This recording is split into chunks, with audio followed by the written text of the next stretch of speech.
So the Boston Celtics beat the Cleveland Cavaliers, and it's 4-1 in the series. A series where, honestly, if you came out with the conclusion that the Boston Celtics are frauds, I can't blame you. I cannot blame you. The Cleveland Cavaliers down Jarrett Allen, down Caris LeVert, and down Donovan Mitchell were close. They were close. Evan Mobley balled out. And even for the Celtics, it's so hard to judge this Celtics team right now because they haven't got out of second gear. And I'm not sure if they face a crippled New York Knicks team, if they're going to have to get out of second gear to beat the Knicks. And then they're going to come up against the Nuggets, who have been tested.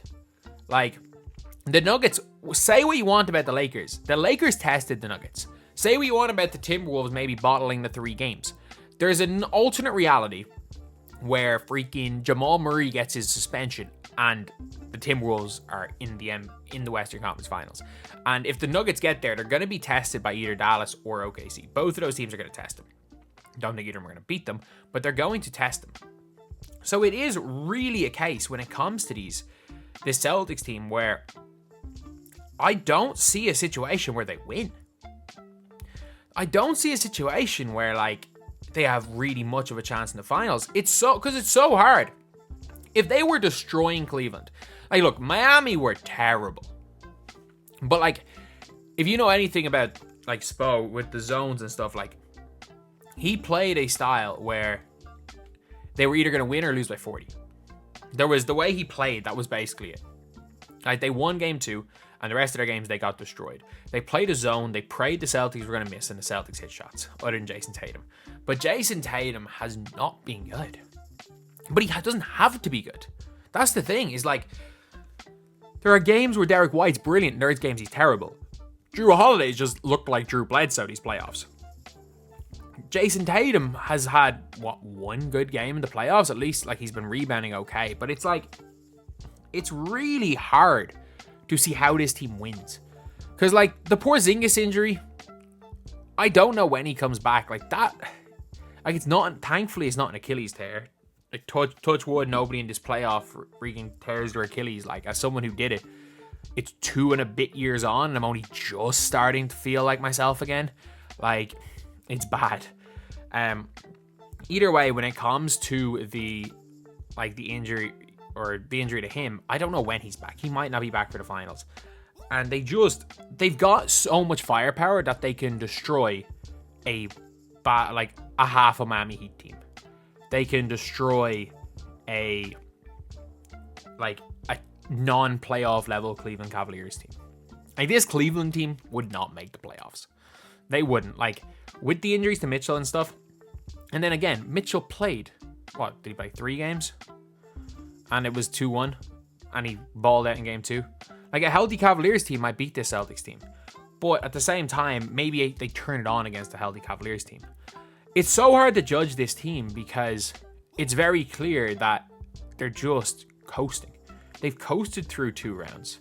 One round where they just shot open shots, and the other round where they haven't looked convincing against a not good Cleveland team, with their best player injured. You better believe if Donovan Mitchell was hurt, he had 50 in the first round. If Donovan Mitchell was injured, they'd be facing the Orlando Magic.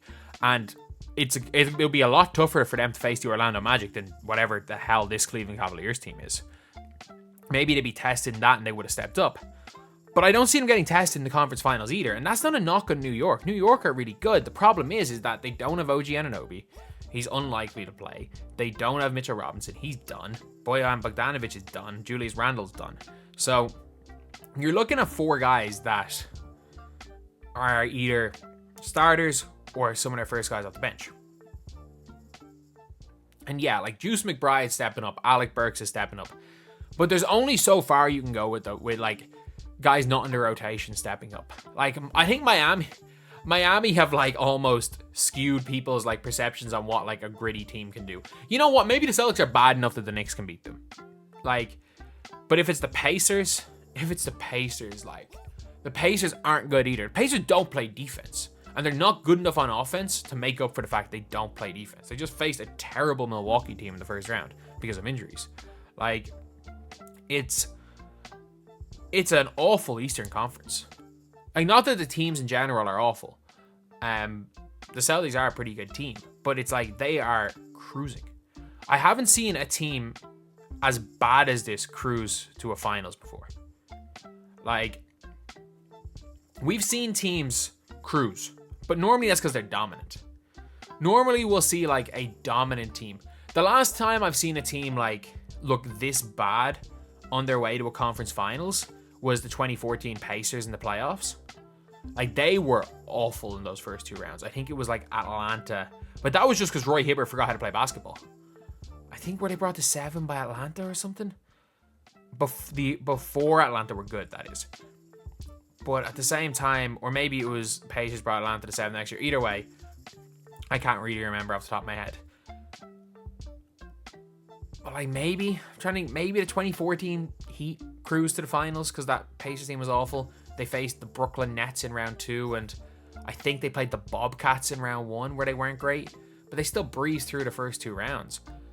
But this Celtics team just doesn't look convincing. It doesn't feel convincing. And you watch them play. You watch the fact that Tatum doesn't look to be great. Jaylen Brown's had some great games. He's had some not great games. Their best player throughout the totality of the playoffs could well be Derek White.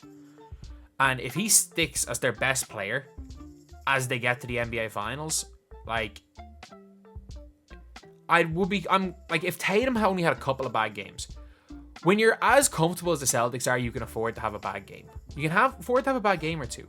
But like, I don't see how Jason Tatum, like, they don't win a championship without Jason Tatum at least almost putting it up to Nikola Jokic or Anthony Edwards or Luka and Kyrie, whoever goes there, whoever they face in the finals, if they get there. They don't win unless Tatum at least puts it up. And you can't just not play any sort of good basketball for a month and then suddenly turn it on like you're one of the best players in the world. So I'd be very worried if I was a Celtics fan. Like, I don't think the Celtics are bad. Like, don't get me wrong. The Celtics are a good team. The Celtics are a good team, and I would be shocked if they don't make the NBA Finals. And if they can turn it on, they have the most talent in the league. They're the most talented 5 in the league. It's not out of the realm of possibility that they win. It's really not. It wouldn't absolutely shock me if the Celtics didn't win, or if the Celtics won. But every time I watch them play, I'm less and less convinced that they're like that elite team. Every time I'm watching them, I'm like, this is a team that it's just a formality that they're winning games. They have enough talent that they're winning games.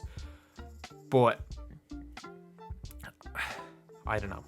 Maybe they go and get destroyed in game 1 against the Knicks or something, or they go 2-1 down or something like that and have to actually like fight for a win, and they turn it on and blitz the next rest of the series and be in a good shape for the finals. That could happen, but man, every game that they just come out flat, or not even come out flat, that they come out and it's like individual players are looking flat, like your Tatums, your Browns every now and again. Every game that it continues to go like that, I'm less and less confident in this team winning it all.